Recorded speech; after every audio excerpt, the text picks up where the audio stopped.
Good afternoon, ladies and gentlemen.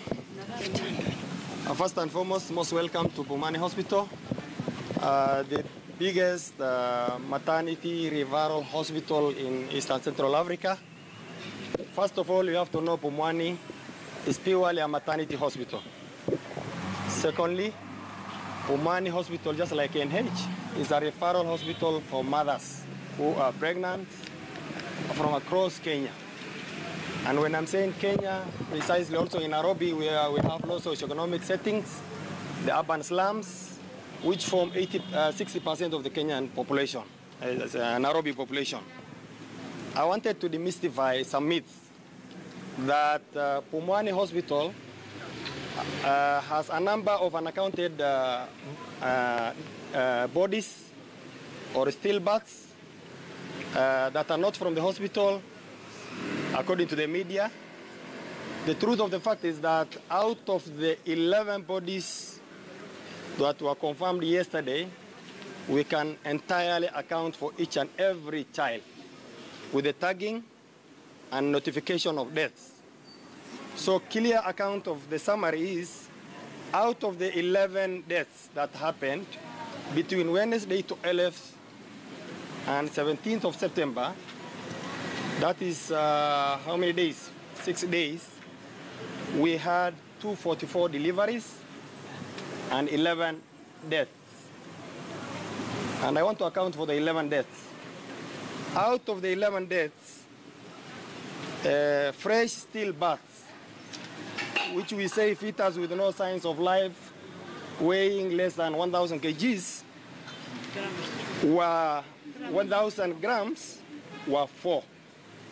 Fresh stillbirths were 4, and out of the 4, the main reason or the reasons for their death is no heart rate on arrival for 2, and one we had advanced labor breech delivery obstruction, and similarly for the 4th one. So those 4 can be accounted for, and the complications and the support given by our top ops guys is available with us. Number 2, out of the 11, 2 were macerated stillbirths. And these 2 stillbirths were weighing 2.2 kg and 3.5 kg respectively.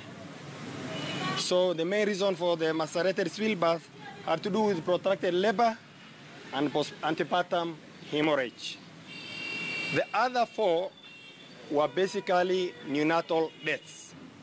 And out of the 4, the causes were purely, number 1, birth asphyxia. Number 2,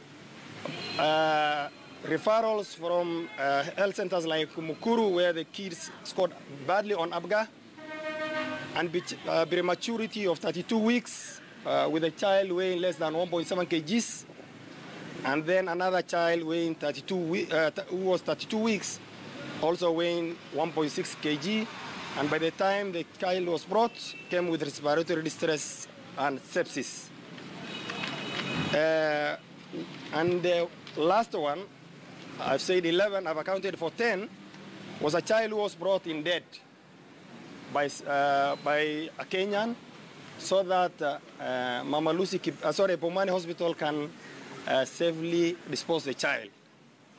Complications that arose, and it's very common, and I've said this is a referral hospital, the kind of mothers we get come with a lot of complications. Of common, obstructed labor, sepsis. We have mothers who come with eclampsia or preeclampsia, mothers who come with ruptured uterus, mothers who come with severe sepsis, or obstructed labor, final stage, let's say the 3rd stage, delayed. So the mitigation measures and interventions that are ongoing is we have maternal and neonatal mortality survey done every week. At the Nyayo House, where the headquarters for the department is, we have a review committee that sits once every month. Number 2, at the level of the hospital, headed by the in charge of ops guy, they have a weekly review meeting for neonatal deaths and 48-hour review meeting for maternal deaths.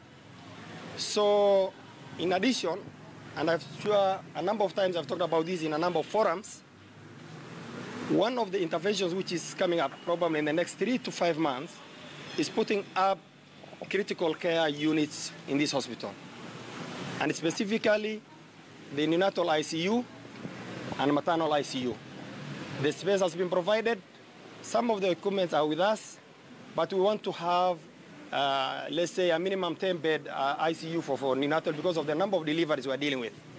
And you very well know where you cannot compare Pumwani with any other facility in East Africa because we are entirely dealing with maternal cases. And we are dealing with newborns and a number of referrals.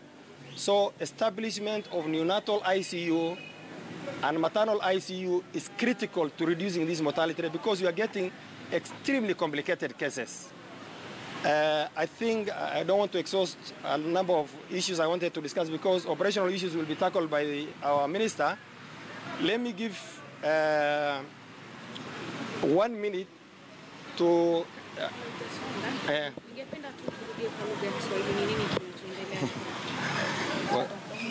Wacha tumalize. Yeah.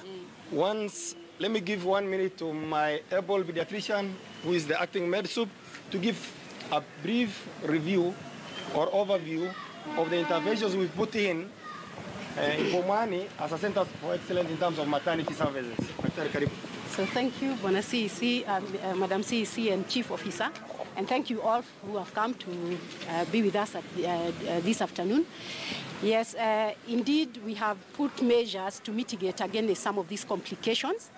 As he has said, we had quite a large number of mothers, and most of them actually do come late, and they come with complications. So when they arrive here, they are actually received by skilled workforce. Our midwives, they are trained in what we call emergency obstetric and neonatal care, which we keep reviewing on quarterly basis to ensure that they are well skilled. We have also taught them on basic neonatal resuscitation in as much as we are waiting for advanced measures like what our Chief Officer has alluded to. So with this training, we have capacity build. We have done enough capacity building of our staff. Well, there you have it, Pumwani Maternity Hospital explaining the occurrence that happened yesterday where Governor Mike Mbuvi Sonko unearthed 11 bodies of babies. They're actually explaining that 10 were stillbirths and 1 body was brought in by a Kenyan after the death had already occurred, so they could actually take proper care of that particular body. That marks the end of News Desk, but we'll continue focusing on the pertinent issue at hand, the VAT on petroleum products, which will cross over to Bottom Line Africa, which is coming up next. So do stay with KTN News. My name is Jesse Rogers. Don't go too far.